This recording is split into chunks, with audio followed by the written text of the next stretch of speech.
Hello everyone, जैसा कि आप जानते हैं यूपीपीएससी प्री की परीक्षा 12 अक्टूबर को प्रस्तावित है। ऐसे में हम करंट अफेयर के एमसीक्यू फॉर्मेट में 2024 सितंबर से लेकर 2025 सितंबर तक करंट अफेयर को कवर करेंगे। आज हम अक्टूबर 2024 के करंट अफेयर से स्टार्ट कर रहे हैं। क्वेश्चन नंबर 74, ऑप्शन 1, भारतीय न्याय संहिता BNS 2023 के अनुसार बलात्कार के लिए न्यूनतम 10 वर्ष का कारावास था। यदि पीड़िता की मृत्यु हो जाए तो मृत्युदंड का प्रावधान है। ऑप्शन 2, भारतीय नागरिक सुरक्षा संहिता BNSS 2023 के तहत बलात्कार के मामलों में जांच और सुनवाई की सीमा FIR तारीख से 21 दिन है। ऑप्शन A केवल 1, ऑप्शन B केवल 2, ऑप्शन C 1 और 2, option D neither 1 neither 2। Correct option is option A। Explanation. भारतीय न्याय संहिता BNS 2023 के तहत बलात्कार के लिए दंड इस प्रकार से: बलात्कार के लिए न्यूनतम जुर्माना और न्यूनतम 10 वर्ष का कारावास किया गया है। सामूहिक बलात्कार के लिए न्यूनतम 20 वर्ष का कारावास, जिसे आजीवन कारावास तक बढ़ाया जा सकता है। बलात्कार के ऐसे मामले जिसमें पीड़िता की मृत्यु हो जाती है अथवा अचेतावस्था में पहुंच जाती है के लिए न्यूनतम 20 वर्ष का कठोर कारावास या मृत्युदंड है। अतः कथन एक सही है। भारतीय नागरिक सुरक्षा संहिता 2023 के तहत बलात्कार के मामलों में जांच सुनवाई की समय सीमा FIR की तारीख से 2 महीने, अतः कथन 2 सही नहीं है। क्वेश्चन नंबर 75, हाल ही में भारतीय नौसेना के जहाज तंवर ने भूमध्य सागर में निम्नलिखित में किस देश के साथ समुद्री साझेदारी अभ्यास MPX आयोजित किया गया? Option A Spain, option B Bangladesh, option C संयुक्त राज्य America, option D United Kingdom. Option A Spain. हाल ही में भारतीय नौसेना ने जहाज तंवर ने भूमध्य सागर में स्पेनिश नौसेना के साथ जहाज अटाला के साथ समुद्री साझेदारी अभ्यास MPX का आयोजन किया। क्वेश्चन नंबर 76, हाल ही में समाचारों में रहा स्ट्रॉबेरी निम्नलिखित में किससे संबंधित है?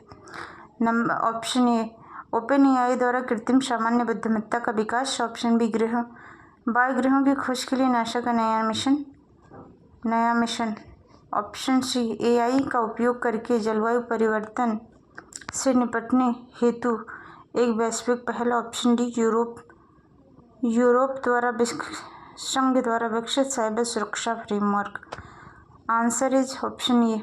एक्सप्लेनेशन। प्रोजेक्ट स्ट्रॉबेरी पूर्व में प्रोजेक्ट के विस्तार का उद्देश्य कृत्रिम सामान्य बुद्धिमत्ता आर्टिफिशियल इंटेलिजेंस अर्थात मानव मस्तिष्क के समान संज्ञानात्मक क्षमताओं वाले AI का सृजन करना है। यह भविष्य के मॉडल विशेष रूप से प्रोजेक्ट ओरियन के लिए उच्च गुणवत्ता वाले सांख्यिकीय डेटा उत्पन्न करने में महत्वपूर्ण भूमिका निभाएंगे।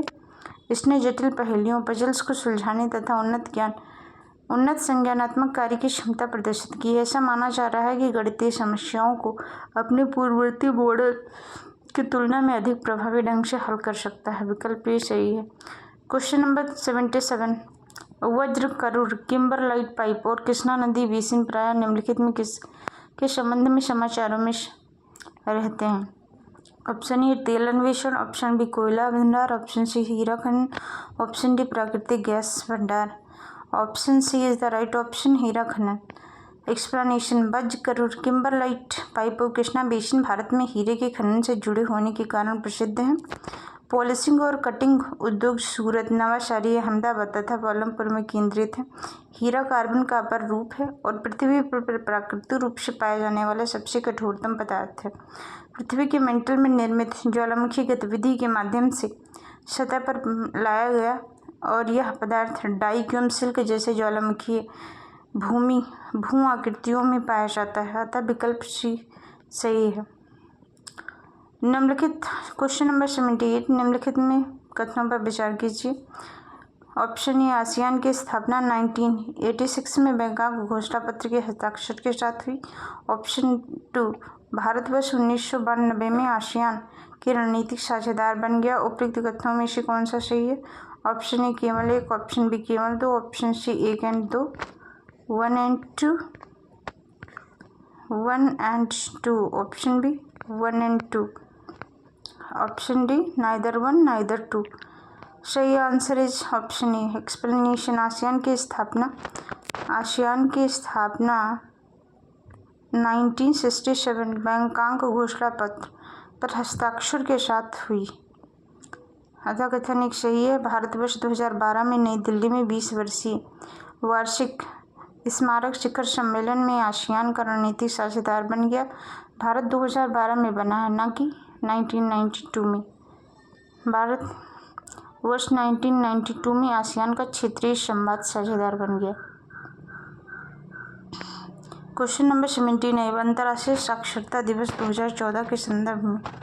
ऑप्शन ए यूनेस्को ने वर्ष 1967 में अपने 14वें आम सम्मेलन के दौरान औपचारिक तौर पर 8 सितंबर को अंतर्राष्ट्रीय साक्षरता दिवस के रूप में घोषित किया। ऑप्शन बी अंतर्राष्ट्रीय साक्षरता दिवस 2024 की theme promoting multi language education literacy for the mutual understanding and peace, अर्थात बहुभाषीय शिक्षा को बढ़ावा देना, आपसी समझ और शांति के लिए साक्षरता। उपयुक्त कथनों में से कितने सही हैं? ऑप्शन ए केवल 1, ऑप्शन बी केवल 2, option C 1 and 2, option D 1 and neither 1 neither 2। Explanation. Option C is the correct option. हाल ही में भारत के उपराष्ट्रपति ने नई दिल्ली में आयोजित अंतर्राष्ट्रीय साक्षरता दिवस 2024 समारोह में साक्षरता की परिवर्तनकारी शक्ति पर जोर दिया और साथ ही शिक्षा को बढ़ाने और भाषाई विविधता के लिए राष्ट्रव्यापी प्रतिबद्धता का आग्रह किया। यूनेस्को ने वर्ष 1967 में अपने 14वें आम सम्मेलन के दौरान औपचारिक रूप से 8 सितंबर को अंतर्राष्ट्रीय साक्षरता दिवस के रूप में घोषित किया और विश्व में उस वर्ष पहली बार विशेष दिन को मनाया गया, जो महत्वपूर्ण वैश्विक अनुसरण की शुरुआत थी। अतः कथन एक सही है। अंतर्राष्ट्रीय साक्षरता दिवस 2024 की theme promoting multi language education literacy for the multi mutual understanding and peace, अर्थात बहुभाषीय शिक्षा को बढ़ावा देना, आपसी समझ और शांति के लिए साक्षरता। अतः कथन 2 सही है। क्वेश्चन नंबर 80 हाल ही समाचारों में हड़प्पन निम्नलिखित में किससे संबंधित है? ऑप्शन ए पारंपरिक कृषि पद्धतियों को पुनर्जीवित करना, ऑप्शन बी क्षीण वन और भूमि पुनर्जनन, ऑप्शन सी प्लास्टिक अपशिष्ट को उपयोगी उत्पादों में पुनर्चक्रित करना, ऑप्शन डी विस्थापित समुदाय का पुनर्वास। एक्सप्लेनेशन। ऑप्शन सी खादी एवं ग्रामोद्योग आयोग KBIC द्वारा शुरू की गई परियोजना रेपलॉन का उद्देश्य पर्यावरण में प्लास्टिक अपशिष्ट को कम करना है। रेपलॉन का अर्थ प्रकृति में प्लास्टिक को कम करना। इस पहल में प्लास्टिक अपशिष्ट को एकत्रित करना, साफ करना, छोटे टुकड़ों में तोड़ना, नरम करना और उसका प्रसंस्करण करना शामिल है। इसका लक्ष्य 20-80 के अनुपात में उपचारित प्लास्टिक अपशिष्ट को कपास फाइबर के टुकड़ों के साथ मिश्रित करके कैरी बैग बनाना है। क्वेश्चन नंबर 81 सॉल्वेक्स अभ्यास भारत और निम्नलिखित में किस देशों के बीच आयोजित किया जाता है? Option A America, option B Thailand, option C रूस, option D Japan. Answer is option A America. सॉल्वेक्स अभ्यास भारत और अमेरिका के बीच आयोजित किया जाने वाला अभ्यास है। एक्सप्लेनेशन। भारत अमेरिका के बीच में प्रमुख अभ्यास ब्रज प्रहार सेना के द्वारा सॉल्वेक्स भारतीय नौसेना, कोप इंडिया वायुसेना एंड मालाबार अभ्यास भारत, अमेरिका, जापान और ऑस्ट्रेलिया का चतुर्भुज नौसैनिक अभ्यास है। क्वेश्चन नंबर 82 पायनियर 11, वॉयेजर 1 और कैसनी अंतरिक्ष यान निम्नलिखित में किसके प्रमुख मिशन है? Option A Brihaspati, option B Shani, option C Mangal ग्रह, option D Shukra, option B is the right option Shani ग्रह। पायनियर शनि सूर्य से छठा ग्रह और सौरमंडल में बृहस्पति के बाद दूसरा सबसे बड़ा ग्रह है। सूर्य से दूरी के आधार पर छठा और बृहस्पति के बाद में दूसरा सबसे बड़ा ग्रह है। इसमें बर्फ और चट्टान से बनी एक वलय प्रणाली है जो सभी ग्रहों से सबसे जटिल है। पायनियर 11, वॉयेजर 1 और कैसनी अंतरिक्ष अभ्यास शनि ग्रह से संबंधित है। यदि शनि की वलय प्रणाली को एक दूसरे से जोड़ के क्रमबद्ध रूप से रखा जाए तो इसकी लंबाई पृथ्वी और चंद्रमा के बीच की दूरी के समान होगी। नासा के अनुसार सौरमंडल में शनि के पास सबसे अधिक चंद्रमा 146 है। बृहस्पति की तरह शनि भी एक गैसीय ग्रह है जो मुख्य रूप से हाइड्रोजन और हीलियम से निर्मित है। शनि ग्रह के लिए मिशन पायनियर 11 वाइजर और वाइजर 2 कैसनी अंतरिक्ष यान आज सम्मिलित हैं। क्वेश्चन नंबर 83, निम्नलिखित निर्देशों पर विचार करें। नंबर 1, यह गाजा और मिस्र के बीच संपूर्ण सीमा क्षेत्र का प्रतिनिधित्व करता है। ऑप्शन 2, यह भूमध्य रेखा में केरम शोलम क्रॉसिंग तक जाती है। 3, वर्ष 1979 की कैंप डेविड संधि के तहत इस मार्ग पर किसी भी भारी हथियार की अनुमति नहीं है। निम्नलिखित में किस कॉरिडोर का उल्लेख किया जा रहा है? Option A the Rafah corridor, option B the Philadelphia corridor, option C Sinai corridor, option D savage corridor.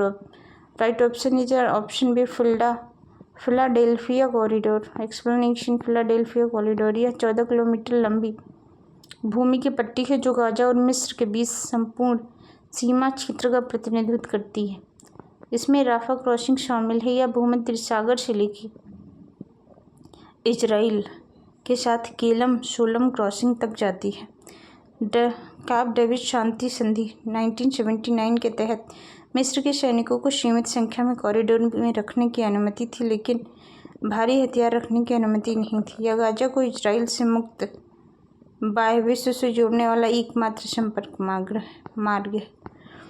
Question number 84, हाल ही में खबरों में रहा अभ्यास ईस्टर्न ब्रिज नसीम अल बहर अल नहाज किन देशों के बीच आयोजित होता है?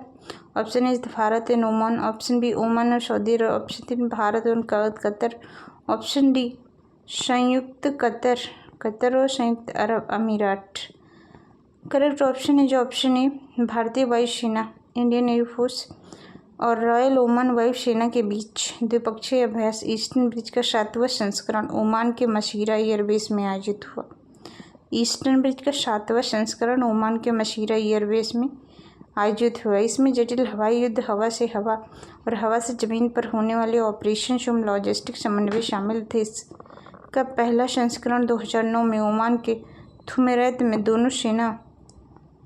दोनों वायुसेनाओं के बीच आयोजित किया गया। ओमान के साथ भारत के अन्य सैन्य अभ्यास नसीम अल बहर भारतीय नौसेना और रॉयल नेवी एयरफोर्स के बीच, अल नजाह भारत सेना और ओमान फोर्स के बीच में आयोजित किया जाता है।